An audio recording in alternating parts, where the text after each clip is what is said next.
Welcome to the ultimate Need for Madness car making tutorial by me. By the end of this tutorial you will be the master of making shitty Need for Madness cars.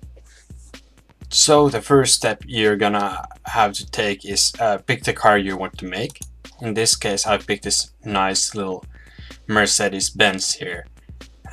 The next step you want to do is you want to look at the car itself and you want to draw some lines about it like this, maybe not like this.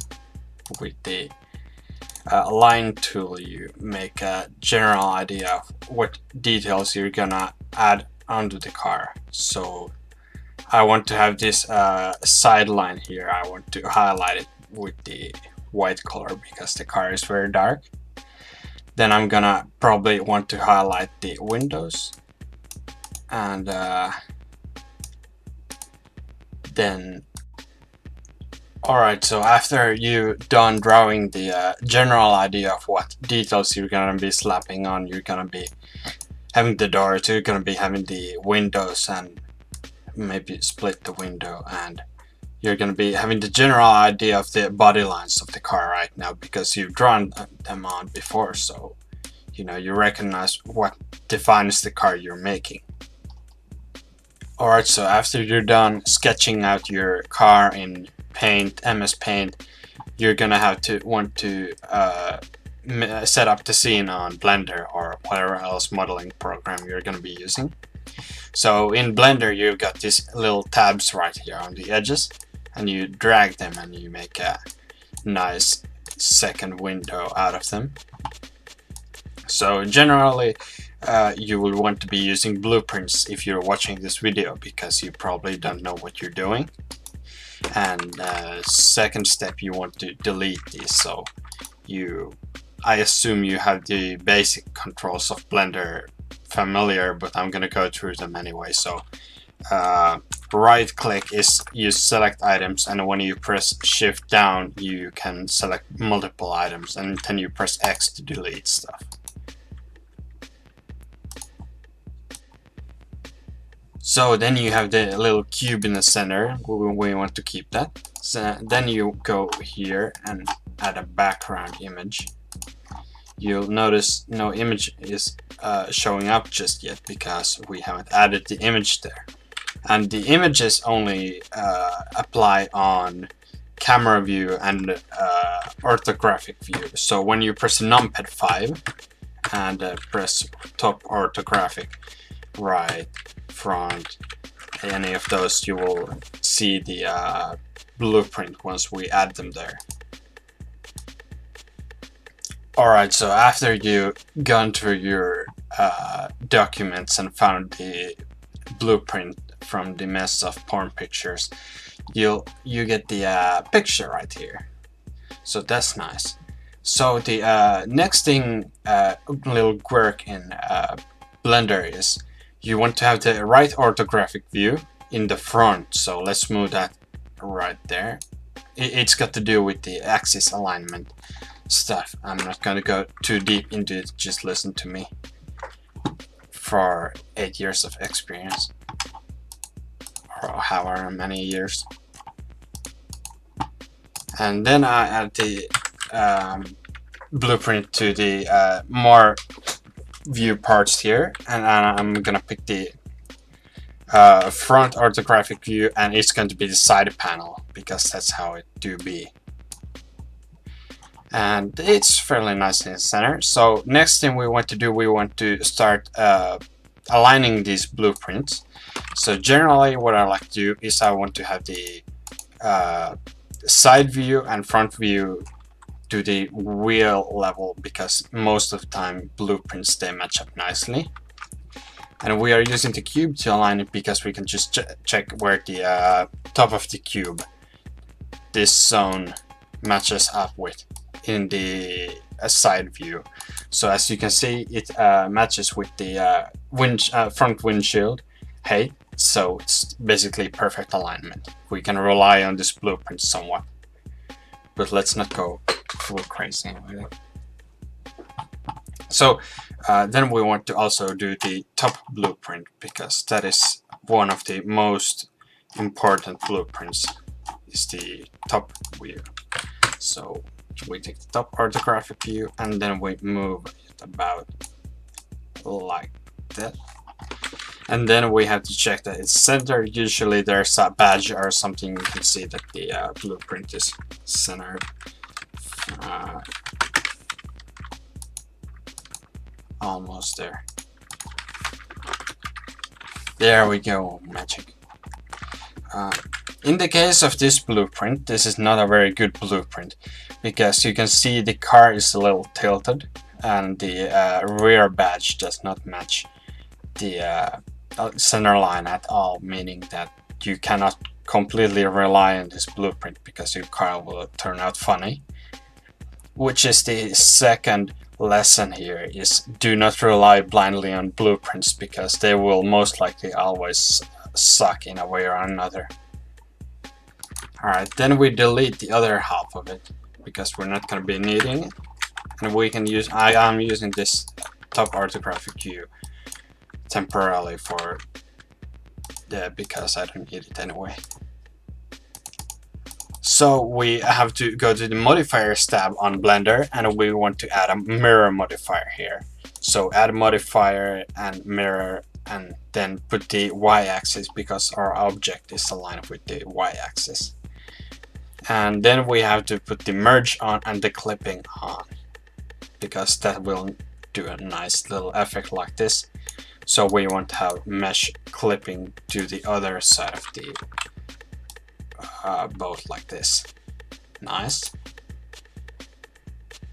So after that's done, you just make the car itself. So with the reference pictures you made in Paint, which will be very useful for when you want to check which details you want to have on it. Say you align the fucking center hood line like this nicely and make sure it's also height-wise perfect. Nice. Very easy.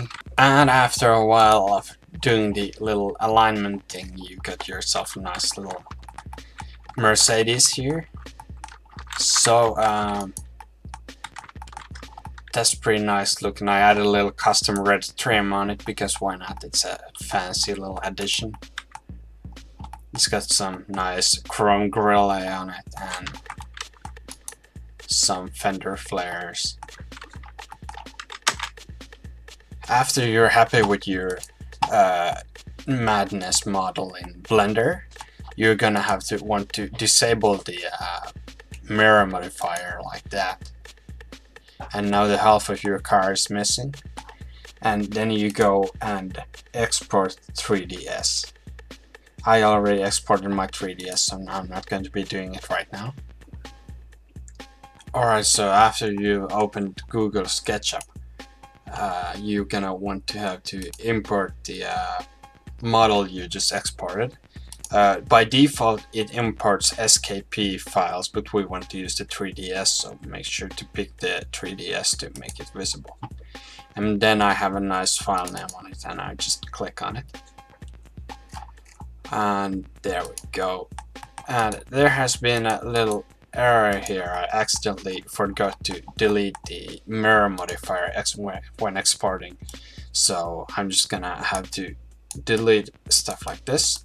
Nice. And then just take the leftover like this.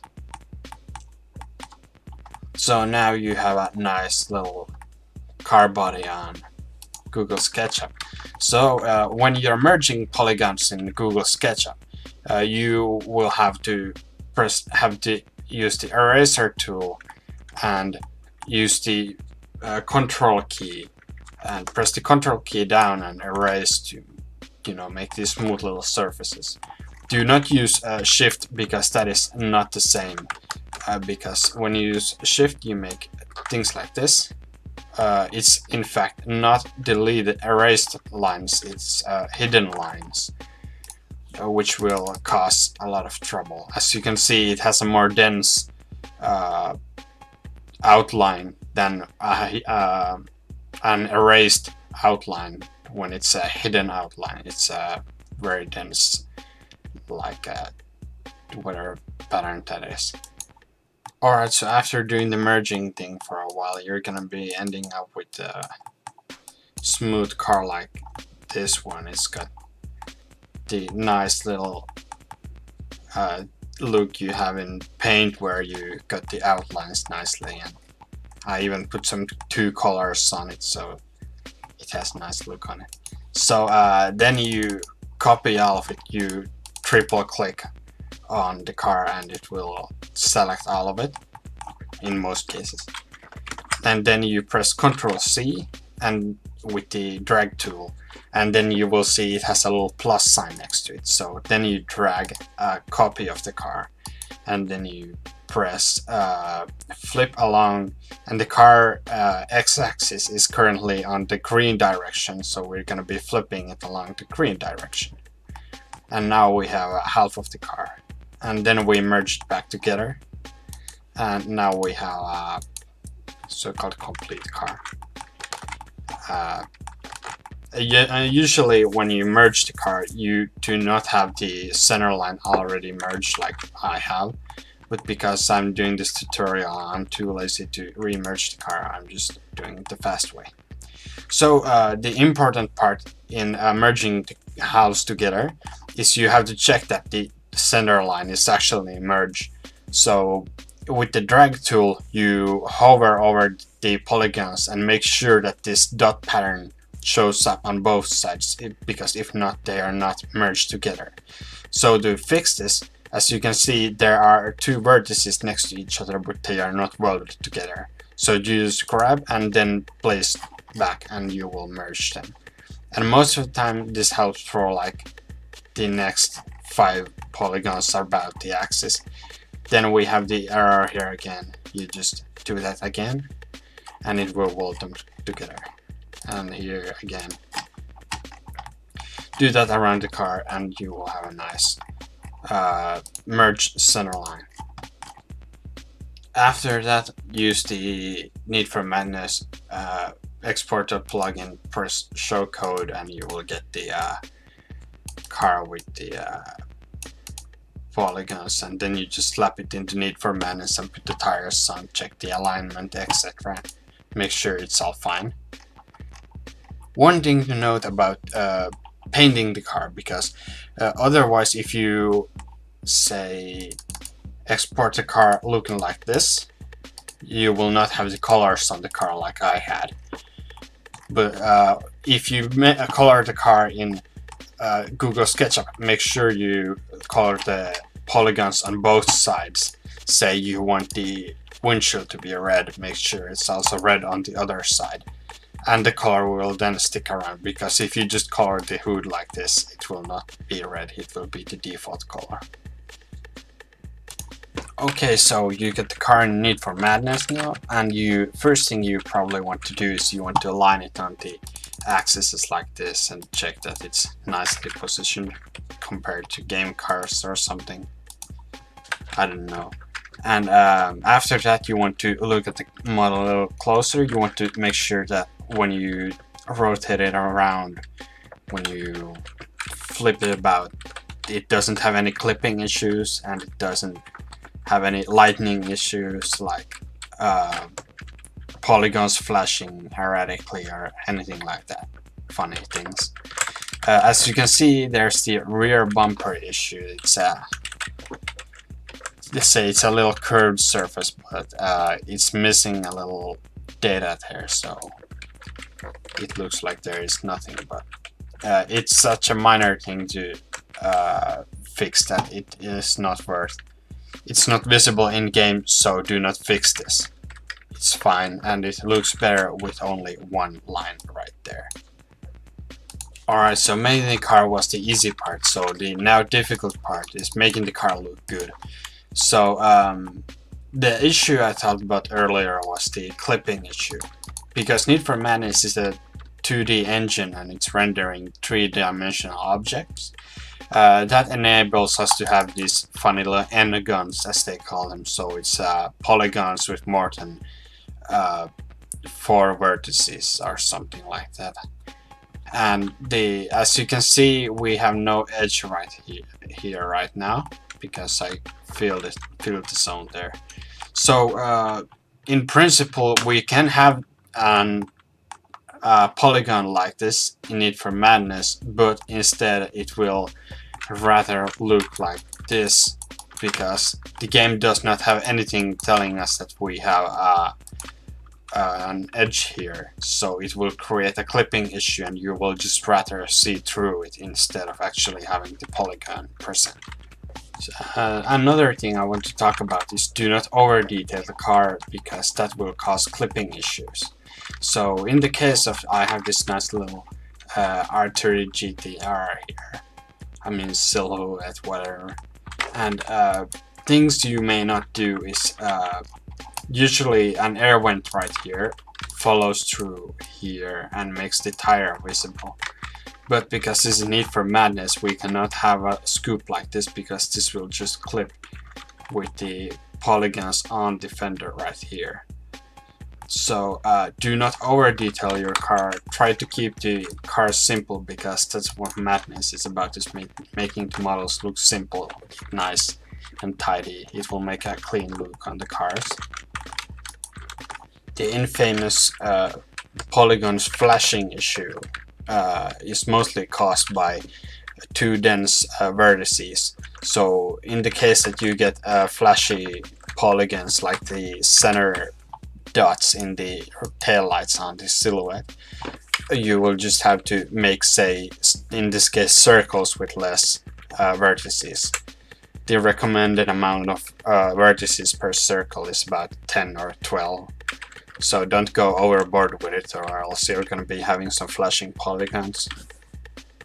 At the end of this tutorial, I'm slapping two time lapses of me making Madness cars. One is a concept car and one is a Nissan Maxima. And I hope you will learn something from it. If not, it's going to be cool visual ASMR for you, I guess. Slap on some background music or something and watch them, I guess. Enjoy. And thanks for watching this gay video.